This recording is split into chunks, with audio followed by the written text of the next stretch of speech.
ओम श्री गणेशाय में उजाऊ का खेल में आप सबका स्वागत है। नमस्कार। आज मैं एक ऐसे चमत्कारी पौधे के बारे में बताने जा रहा हूं जो एक औषधीय वनस्पति भी है और वह आध्यात्मिक तथा बरकत के लिए, धन वृद्धि के लिए और अन्न धन बरकत के लिए भी बहुत चमत्कारपूर्ण कार्य करता है। औषधीय गुण तो उसके मैं बताने जा रहा हूँ और आध्यात्मिक गुण भी बताने जा रहा हूँ। ध्यानपूर्वक इसको आप सुनिए और इसके बारे में ज्ञान हासिल कीजिए। लेकिन जो बरकत वाला, धन वृद्धि वाला, धन बचत वाला जो मैं कार्य बताने जा रहा हूँ उसका प्रयोग करके आप आजमाइएगा, 100% सत्य होगा। वह पौधा है जो 1 फीट से लेकर के 1.5 फीट 2 फीट का होता है और चिरचिट्टा जो होता है वो गोल पत्ता होता है। इसका थोड़ा उसी तरह से लंबाई लिए हुए पत्ता होता है और इसको सहदेवी का पौधा कहते हैं और सहदेवी भी कहा जाता है। इसका वानस्पतिक नाम बर्नोनिया सिनेरिया होता है और यह एक बहुत लाभदायक पौधा है।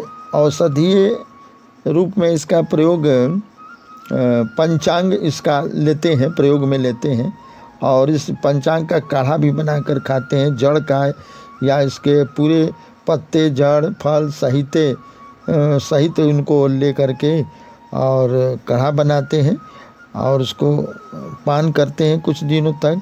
इससे होता क्या है कि ज्वर रोग, चर्म रोग, पागलपन, मृगी, अनिद्रा, धातु गिरना, लीवर से संबंधित रोग, सिर दर्द, कमर दर्द और ये अर्थराइटिस वगैरह, पेट में विकार हो, पेशाब में संक्रमण हो अथवा पेट में अल्सर जैसा बना हो अथवा पित्त की वृद्धि हुई है उसको बैलेंस करता है। ये औषधीय गुण है इसमें।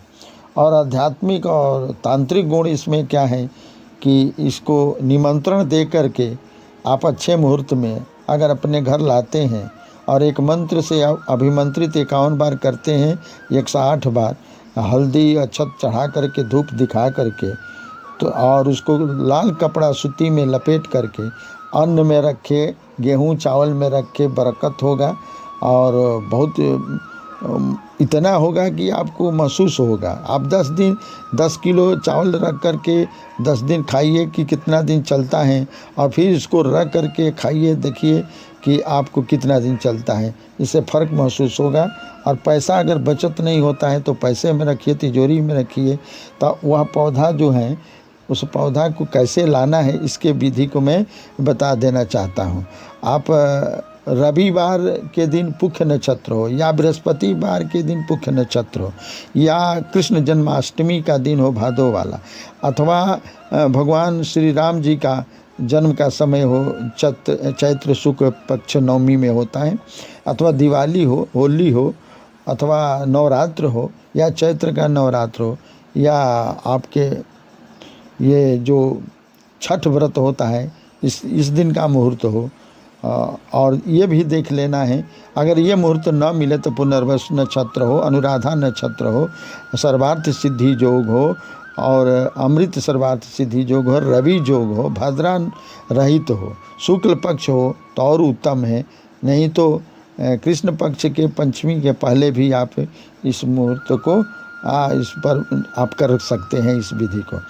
अब करना क्या है कि एक रोज़ आप शाम को चले जाइए जब सूर्यास्त संध्या के समय में और आप थोड़ा सा जल लीजिए। अगर जल संभव ना हो तो किसी डिब्बा वगैरह में आप जल लेते जाइए, अक्षत ले लीजिए, रोरी और एक सिक्का ले लीजिए और ले जाकर के वहाँ चढ़ाइए और चढ़ा करके आप प्रार्थना करिए कि अपने घर में रुपया पैसा बरकत, अन्न धन की बरकत के लिए, आरोग्यता के लिए, बुरे स्वप्न से निजात पाने के लिए या अनिद्रा बीमारी को दूर करने के लिए, अनिद्रा बीमारी को भी दूर करते हैं सिरहाना लेकर के सोते हैं तो। और आप हमारे घर कल चलिएगा, मैं आज निमंत्रण देने आया हूँ। हे दिव्य औषधीय देव और या देवी, और यही प्रार्थना करके आप चले आइएगा, पीछे मुड़कर नहीं देखना है। और सुबह में सूर्योदय से पहले आप स्नान करके जाइए और प्रणाम करके खोद लीजिए। खोद करके थोड़ा सा जड़ लीजिए अथवा पूरे उसको पौधे को उखाड़ लीजिए। और उखाड़ने का विधि भी है, आप जो स्वर चल रहा है उसी हाथ से आप उखाड़ना है और स्वर को खींच करके रोक लेना है, तब उखाड़ना है। उखाड़ करके तब आप लाइए, उसको धो धा करके, गंगाजल हो तो उससे भी उसका छिड़काव करके, और आप अपने हाथ में ले करके उसमें थोड़ा सा हल्दी या केसर और अक्षत डाल करके धूप दिखा करके मुट्ठी में रखिए। जड़ को काट कर अलग कर लीजिए अथवा एक के साथ में उसे लपेट उपट करके और कपड़ा में रख करके आप पढ़िए, जपिए।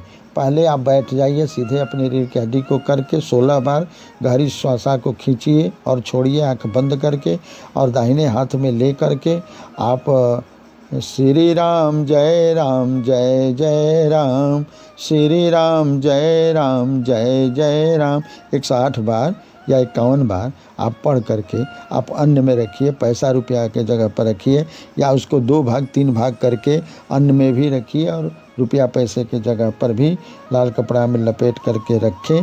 और इससे क्या आजमाइए, इससे 100% लाभ होना ही होना है। धन्यवाद।